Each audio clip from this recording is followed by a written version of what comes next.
I've got something to show you. These are some of my favourite films, and the reason I'm showing you guys this, well, these are films I grew up with. I was there when the films came out, and I grew up with these, you know, throughout my childhood. Actually, do I like that? Yeah, I like that. Point being, this was my Spider-Man, this was my Batman.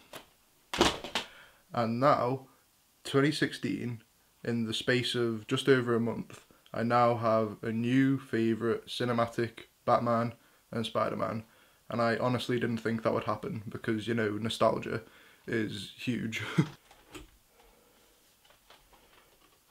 There. So Captain America Civil War is directed by the Russo brothers, who also directed The Winter Soldier, and they also direct most of the episodes of Community, one of my favourite TV shows. And so the basic premise of this film is the governments of the world think that the Avengers might actually be a bad idea. Sorry if I look off camera, like I've got notes to the side there, so sorry about that. So in this film, the governments of the world realise, hey, you know what, these superheroes and stuff are actually causing more destruction than they're stopping, and maybe we should control that. So the United Nations come up with this Constitution, Treaty of Versailles type thing. The superheroes can't do anything unless the United Nations agrees that they can do it. Some of the characters agree with this, some of the characters don't agree with this, including Captain America, who says, you know, once there's control, when does the control stop? And characters like Iron Man are saying we should be controlled, we're dangerous, we are killing people. You know, the people who died in the background in those cool action scenes actually were people who were dying. And then thus we have a civil war. Ka-ching! I will say that this film is first a sequel to both The Winter Soldier and Avengers Age of Ultron, and it's a sequel to those films before the Civil War stuff happens. I'll say right away, I enjoyed this film a lot, but I want to get my first big problem out of the way, is that I think this is the first film that Marvel have done where, like, it is purely for the fans of their Marvel Cinematic Universe. Like, if people watch this film and they're not caught up with the universe, like if they didn't watch Winter Soldier or Avengers Age of Ultron, I feel like they'll be lost quite a few times in this film.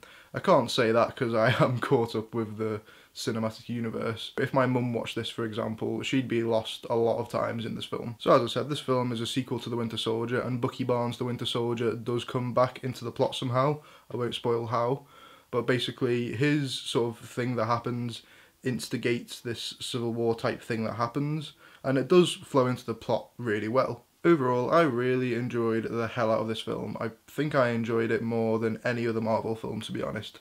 That being said, like, although I enjoy all the Marvel films, none of them are like, you know, great, phenomenal films to me. They're just, you know, really enjoyable films that I can pop on and I could, you know, happily watch, you know, 8 times a year or something like that. I just want to point this out. This isn't a huge problem with the film or anything, but during this film, they'll give you, you know, the locations of cities and stuff, you know, hundreds of films do this. But they show it in, like, huge letters on the screen, like how I did at the beginning of this video, just to prove this point, really. And it just felt so out of place in this big-budget Marvel action film. It felt like I was watching a documentary or a Casey Neistat video or a really, really pretentious student film. But then I will say, when one particular location popped up on screen, I said to myself, holy shit, we're about to see Spider-Man. Now, in my childhood, Spider-Man was life. You know, as a little child, I pretended to climb the walls. I wanted to be Spider-Man. I love Spider-Man, the animated series. I love the Tobey Maguire films.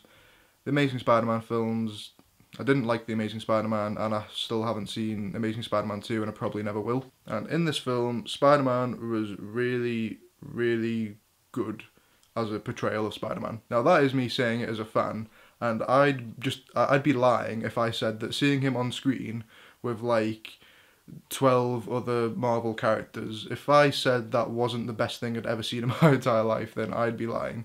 That's an exaggeration, but it was really bloody cool. That being said, I asked myself and other people who saw the film, if Spider-Man wasn't in this film, would I have enjoyed it as much?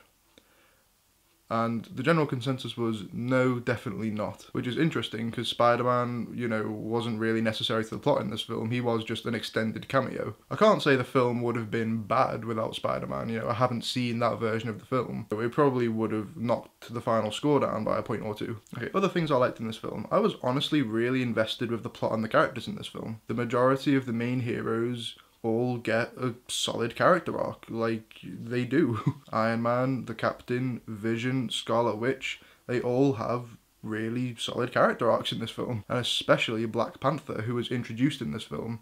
Now, with Spider-Man, how they introduced him was under the assumption that most audience members knew who he was, and they did it really well. They just sort of gave enough information just to say, yeah, this is Spider-Man, Peter Parker, blah, blah, blah, blah, blah, you know this. I know nothing about Black Panther, and I think the majority of people seeing the film probably didn't know who Black Panther was. And he actually had the biggest character arc in this entire film, I think. And he was a really interesting character, and I liked him. Unfortunately, the same characters are left on the sidelines. Black Widow, Hawkeye, War Machine, Falcon, they have little to no character arc in this film. And Ant-Man and Spider-Man are essentially just extended cameos, but they do have some of the best moments in the film. Of course, the main focus on this film is on the Captain and Iron Man, which is where it should be. And I'll tell you what, Robert Downey Jr., I've always liked him in the Marvel films anyway, but his acting just really stood out to me in this film. I can't really say what it was, like, I don't know, I was just really invested in his character, and really, I can't really put my finger on it, like, I was invested in his character, I understood his motivations, and he had to go through a range of emotions in this film. I just really liked seeing Iron Man in this film more than any of the Iron Man films, maybe. Okay, things I didn't like in this film. Why are action scenes still filmed with shaky cam? I thought we, like, learned this from Mad Max. Like, you don't need to shake the camera if you have good stuntmen, and stop shaking the camera. There's a difference between handheld camera and shaky camera. So this is a tripod. This is the camera completely still, not moving. This is handheld. The only difference is I'm holding the camera, but I'm trying to keep it as steady as possible. This is shaking the camera. You see how annoying that is? Okay, the camera isn't in the same place that it was before, and I sincerely apologise for that. But yeah, particularly at the beginning of this film, the action scenes were so shaky, and there was so many cuts. It was like 4 cuts a second, and you know, I'm sitting there and like, I don't normally get motion sick or anything, but I was feeling it a bit, and I was like, for God's sake, like, please don't let the rest of the film be like this. And thank God it wasn't, you know, the shaky cam did go away eventually in the film. But that just proves my point, you know, it shows that they don't need to use shaky cam, but for some scenes they feel like they should, and I can't fathom why. The other thing I didn't really like in this film, I can't really say without spoiling anything. All I'll say is the tension in this film is incredibly varied, and that tends to be a running theme throughout a lot of the Marvel films recently. I'll do like a short, maybe like 2-minute spoiler bit at the end of this video after I give my final score, if you want to hear those opinions. Okay, before I end, I have 2 final points to make. If you want to see the biggest ever superhero battle with 10 plus characters, all fighting with cool superpowers, amazing personalities, great humour, and great action, you will see it here better than any other film. If you are a fan of those characters, then you will love this film. If you're not a huge Marvel fan, you'll probably still find a lot of stuff to enjoy in this film. However, I can see a lot of parents taking their children to see this get a bit lost. So overall, I really enjoyed this film. I like the story, I love the characters, the action was good for the most part, the humour was good. It was a really good cinema experience, and I'll probably go see it again purely for that experience. And I'm going to give this film a final score of 7 out of 10. Okay, I'm going to talk some spoilers now, and I'm not going to go into massive detail or anything. This is just a few things that I think will emphasise some of the points I have with this film. Okay, so leave if you want nothing spoiled, you want to go in blind. Okay, you've been warned. Here we go. No one dies in this film? Like, are you are you serious?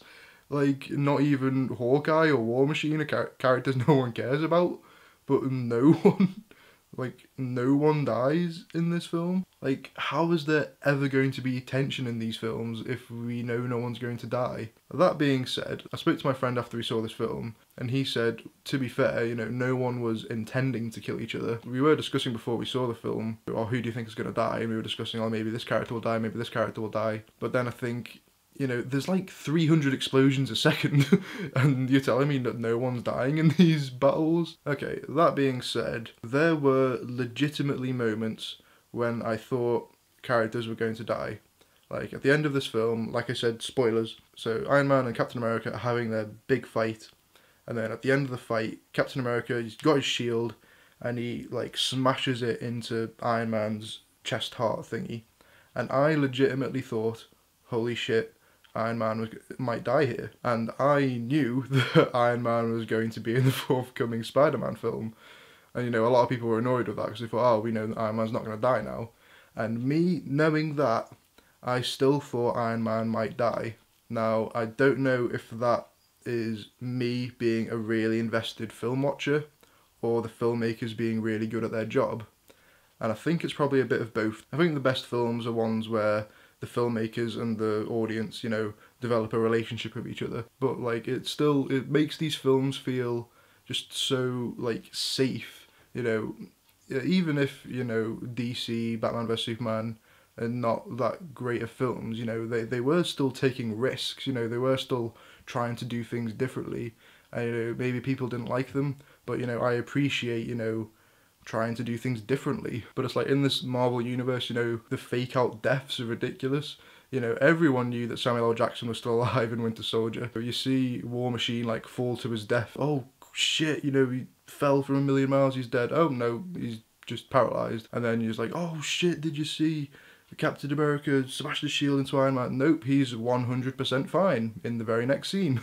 Like, and just, you know, things like that can be a bit annoying. I feel like the next, like, Marvel film that I see could just be really boring because I know that nobody's gonna die. Okay, right, last point now. As well as the two sides of the Civil War fighting each other, there is a third-party antagonist, and I have very mixed feelings on him. First of all, this character was completely unnecessary to the plot. He could have been edited out of this film and nothing would have changed. The things that he instigated, I feel like the main characters could have worked out on their own. And the thing that I liked is he might be the most developed villain since Loki in the Marvel Cinematic Universe. He's played by Daniel Bruhl, who's a really good actor, and I really like him, to be honest. But he's, like, a seriously developed character, like, by the end of the film anyway. He has a backstory, he has motivations. And, you know, I'm just thinking, you know, why don't you do that for your actual Marvel villains? You know, this guy, this guy, this guy, definitely this guy. You know, none of them felt like, you know, characters. They just felt like the bad guy. And thankfully they didn't kill him at the end of this film, so maybe he will turn into an awesome villain, which would be good. I think the Marvel Cinematic Universe needs that. Okay, so anyway, that's all my thoughts collected.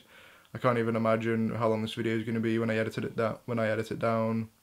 But yeah, thanks very much for watching if you watched all the way to the end, and I'll see you later. Biddly bee.